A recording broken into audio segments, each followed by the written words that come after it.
Oi, tudo bem?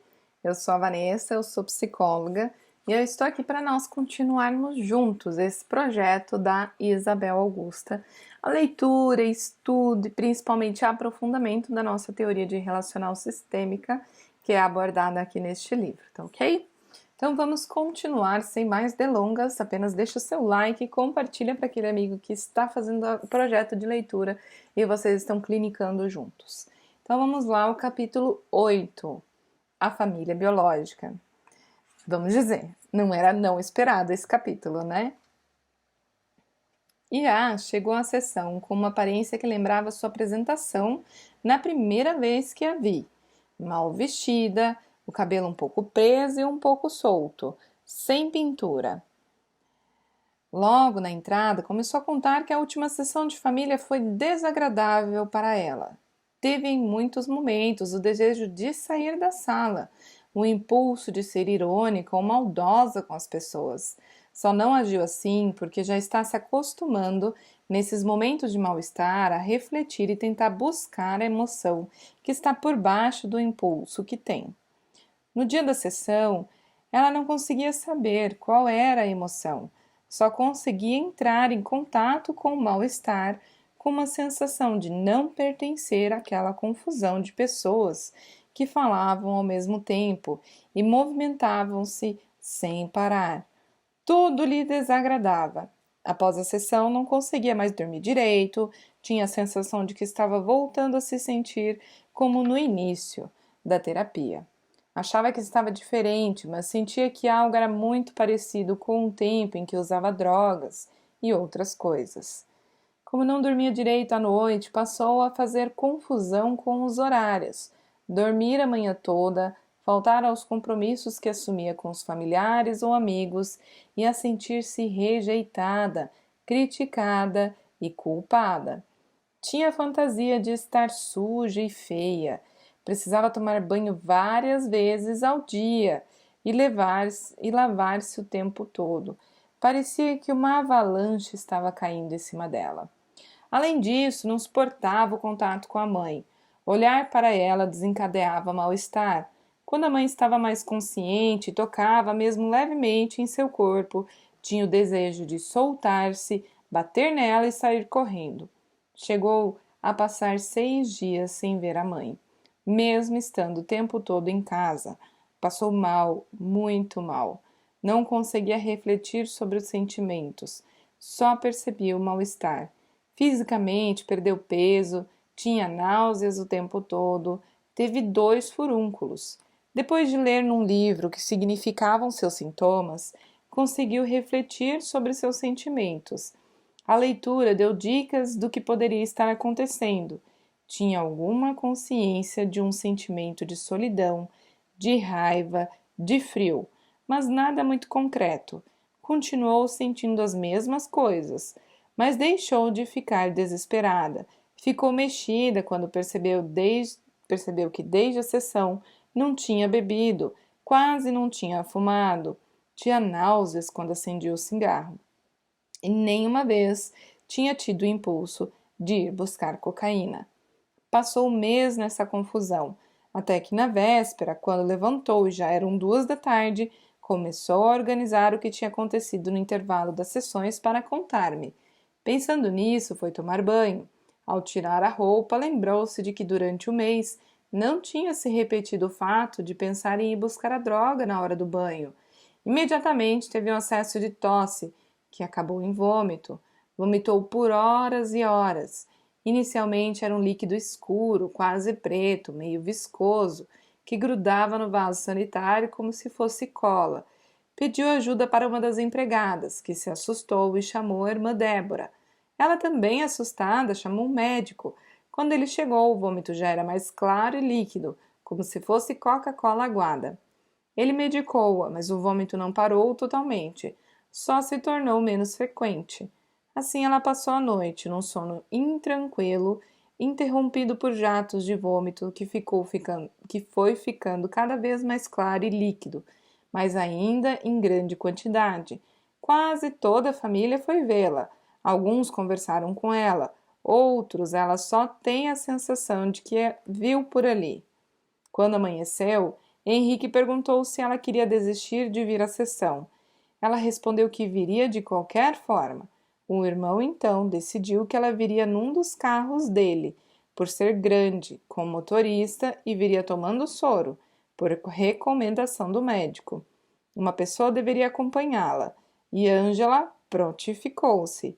E ainda vomitou 2 vezes na viagem. Agora sentia-se melhor. Numa das vezes em que acordou durante a noite para vomitar, ouviu Débora conversando com o médico. Ela contava que quando Iá tinha 10 anos, passou a não aceitar a mamadeira e começou a vomitar preto.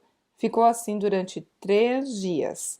Perguntei se ela já sabia disso e ela respondeu que não, assim como não sabia de muitos outros fatos e detalhes do começo de sua vida. Perguntei então quais eram as suas fantasias. Ela contou-me que nos últimos dias esteve pensando muito sobre isto, lembrando como eram suas fantasias e seus pensamentos sobre a sua família real. Recordou que, ainda menina, pensava que a sua família era especial, que ela tinha sido raptada e que, quando menos esperasse, viriam buscá-la. Às vezes, nesse ponto, pensava que seria muito rica e poderosa, que daria muitos presentes a todos que cuidaram dela. Outras vezes, pensava que seria muito rica e poderosa e iria se vingar de todos que cuidaram dela. Na adolescência, tinha certeza de que era filha do seu pai e de uma bailarina, que não a queria, pois estragaria sua carreira. A suposta mãe teria pensado em vendê-la para mandá-la ao exterior, mas seu pai salvou-a, mandando de presente para Vilma. Um pouco mais tarde, não pensava muito no assunto. No entanto, quando o fazia, as fantasias e a imaginação eram bem feitas. Sua família verdadeira era sempre muito ruim, desqualificada, ela sempre rejeitada e maltratada. Todas as vezes acabava com vontade de chorar. Fumava, bebia e cheirava. Agora não conseguia distinguir o que é intuição, fantasia e dados de realidade. Sugeri fazermos um trabalho para limpar um pouco esse emaranhado. Disse que pensasse em todas essas situações e emoções, enquanto lhe dava um número aleatório de folhas de revista. E ela foi falando o que sentia, amassando as folhas, fazendo com elas uma só bola. Apesar da sensação de alívio e cansaço, expliquei-lhe que era só uma parte do trabalho. Ela deveria todos os dias queimar uma das folhas de revista, tendo em mente que estava se libertando dessa confusão de emoções, intuições e fantasias ligadas à sua verdadeira família. Em seguida, apresentei uma caixa com fotos, figuras e desenhos de pessoas e propus que ela fosse tirando sem olhar uma figura para cada membro da sua família verdadeira. Primeiro ela diria quem era, depois tiraria a figura, entregaria para mim sem olhar, e eu montaria a sua árvore genealógica. Começou pela mãe, que disse chamar-se Dirce, e tirou uma foto de uma mulher jovem africana.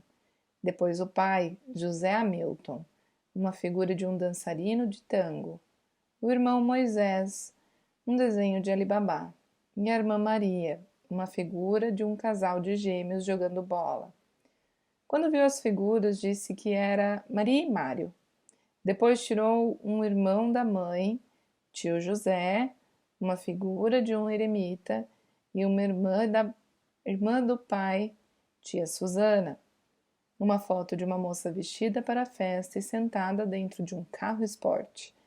Disse ainda que queria tirar mais 2 fotos, uma para cada avô ou avó, dependendo se saísse homem ou mulher, para o lado do pai e outro para o lado da mãe. Tirou uma foto de uma freira para a avó paterna e a avó Margarida, uma mulher tocando harpa para a avó materna, a avó Matilde. Ela olhou todas as fotos e continuamos falando sobre as fantasias, sobre os seus sentimentos da infância, sobre os momentos atual da Iá. Concluiu que o mais difícil não era ter sido adotada, mas sim ser rejeitada pelos irmãos, pais e outros parentes. Disse que sempre soube que não conseguiria ser igual a eles, mas desejava muito. Propus que fizesse um álbum com essas fotos e escrevesse uma história sobre a sua família consanguínea, sem censura, só para brincar com as ideias. Se achasse que estava em condições e com desejo, fizesse uma pesquisa com as pessoas que a conheciam, que conheciam dados da sua história, desde a comadre que a trouxe até os irmãos, a mãe, os empregados. Vejam quão sensível é essa sessão, o quanto simbólico é, e principalmente aos passos pequenos que precisam ser dados com a terapeuta, mas com a IA também, né? Pensar o quanto você pode criar, imaginar, mas isso vai se influenciar e isso está sendo depósito de desejo, é muito relevante e devemos ter cuidado para isso. Vamos ver o que a autora diz nas suas interpretações agora. A apresentação de A, parecida com aquela de quando chegou para a primeira sessão, deixou-me atenta para perceber o que estava acontecendo. Eram sintomas relacionados com o seu funcionamento disfuncional, o que eu chamo de sintomas de defesa. Eram sinais de recaída, ou ainda eram sintomas que simbolizavam as dores e dificuldades em lidar com seus conteúdos e sua história, o que chamo de sintomas de processo. Fazemos um grifo para depois retornar aqui no resumo. Os sintomas físicos eram os sintomas físicos que os clientes apresentam durante a terapia são sempre importantes, pois podem dar uma pista a respeito de aspectos, emoções ou funções com os quais estamos mexendo. Também o fato de voltar a ter sintomas que não tinha desde a infância leva-nos a ficar atentos. Eles podem estar voltando para limpar vivências de emoções retidas. Podem ser uma retomada dos sintomas e do funcionamento da infância, ou ainda ser uma defesa para não ir adiante. A técnica de bola de folhas de revista é uma entre as muitas que criei para lidar com as situações nas quais sei que é necessário qualificar as sensações e emoções desagradáveis. Porém, com o significado racional é distante ou desconhecido, é mais viável a partir de um trabalho irracional. De um modo geral, a confecção da bola de papel traz à tona energia e sentimento, que muitas vezes ajudam a enxergar o que está acontecendo ou possibilitam novos encaminhamentos. A proposta de queimar as folhas no intervalo das sessões segue a mesma ideia terapêutica. Costumo indicar para os clientes lerem livros que podem facilitar essas compreensões, e então trabalho nas sessões o que for pertinente. Psicoeducação, pessoal. No caso de A, leu tudo o que indiquei. Parecia não só compreender, mas também relacionar com as suas situações. Todos os clientes que vivem a realidade de serem adotados e não têm dados concretos sobre sua verdadeira família apresentam dificuldades em lidar com suas fantasias sobre a família real e seus sentimentos desencadeados pelas fantasias e pela falta de dados. Trazer isso à tona pode ser sentido como um ato de traição à família adotiva.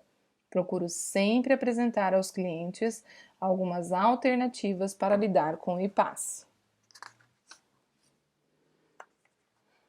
A construção de uma família real fantasiada, seja com recortes de figuras, com fotos, com modelagem, desenho ou outro método, facilita a conversa sobre o assunto e a liberação de culpas e outros sentimentos, possibilitando novos encaminhamentos terapêuticos.